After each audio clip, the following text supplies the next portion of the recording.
यह कहानी है भूतिया होटल। एक छोटे से शहर में एक पुराना और विख्यात होटल था जिसका नाम मेहतर महल था।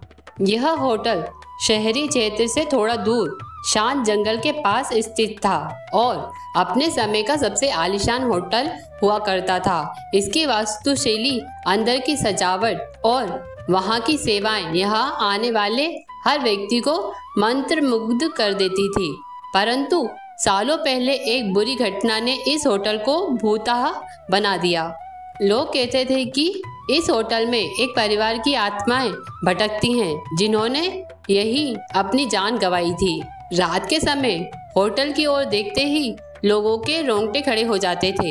होटल के चारों ओर कटी फटी पेड़ों की छाया और होटल की टूटी फूटी खिड़कियों से झनकर आती अंधियारी रोशनी ने पूरे परिवेश को और भी डरावना बना दिया था। लोग मानते थे कि उस बुरी रात के बाद से ही वहां की आत्माओं का भटकना शुरू हुआ था।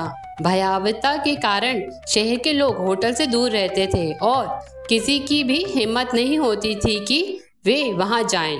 लेकिन एक समय ऐसा आया जब शहर के कुछ युवा उत्साही इस रहस्य को सुलझाने का निर्णय लिया। उनके मंडल का नेता था रवि, एक साहसी और होशियार युवक जिसे डर का मतलब नहीं पता था। रवि ने अपने तीनों दोस्तों रोहन, सीमा और आरती के साथ इस भूता होटल का दौरा करने का फैसला किया। जानने के लिए होटल में एक रात बिताएंगे। जैसे ही वे होटल पहुंचे, अंधेरा छा रहा था और हवाओं का शोर सुनाई दे रहा था। होटल के बाहर का माहौल डराने वाला था, लेकिन रवि और उसके दोस्तों ने अपनी हिम्मत रखी और होटल के अंदर चले गए। होटल के अंदर का वातावरण बेहद रहस्यमय और भयानक था। दीवारों पर धूल जमी हुई थी, फर्श पर हर कदम पर झंझनाहट कर रहा था और हर कोने से रहस्यमय आवाजें सुनाई दे रही थी। उन्होंने रिसेप्शन हॉल में प्रवेश किया और वहां की हालत देखकर चौंक गए।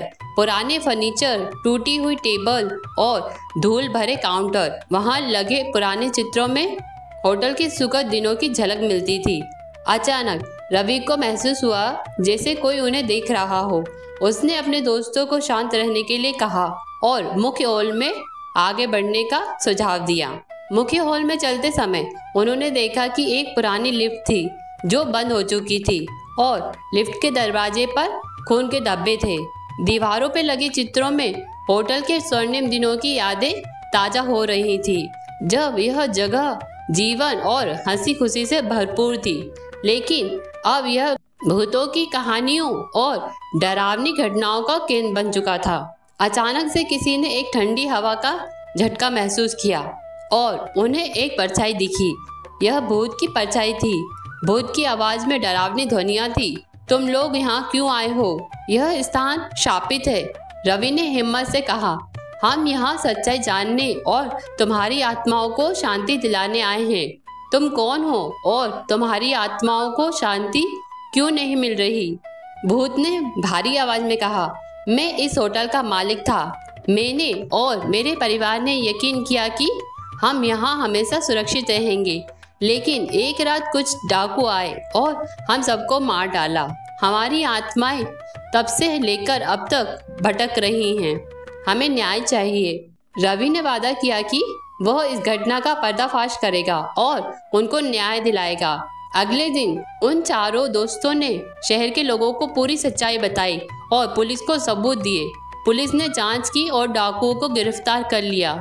जांच के दौरान उन्हें कई रहस्यमय तथ्य और सबूत मिले जिससे डाकुओं को सजा दिलाने में मदद मिली। पुलिस ने पुराने कागजात, खून के धब्बों और छुपे हुए गवाहों की तलाशी की। पुलिस की जांच के बाद डाकुओं को पैसों के लालच में इन मासूम लोगों की हत्या करने के दोषी पाया गया। तब जाकर उन आत्माओं को शांति मिली और वे हमेशा के लिए मुक्त हो गई। अब मेहतर महल होटल फिर से खोल दिया गया और वहां कोई भी भूतिया घटना नहीं होती। होटल की पुरानी शान धीरे धीरे लौट आए और लोग फिर से वहां आने लगे। रवि और उसके दोस्तों की बहादुरी की हर जगह सराहना हुई और शहर के लोग अब इस होटल को देखकर डरते नहीं थे। रवि, रोहन, सीमा और आरती की यह कहानी साहस और सच्चाई के प्रति उनकी दृढ़ता के रूप में शहर में प्रसिद्ध हो गई। मेहतर महल अब न केवल एक आलीशान होटल था बल्कि एक ऐतिहासिक स्थल भी बन गया था, जहां लोग इस होटल की भूतिया कहानियों को सुनते और रवि और उसके दोस्तों की बहादुरी को सराहते। उन चारों दोस्तों का ऐसा मानना था कि उन्होंने न केवल एक रहस्य सुलझाया बल्कि एक परिवार को न्याय दिलाकर उनकी आत्माओं को हमेशा के लिए मुक्त कर दिया।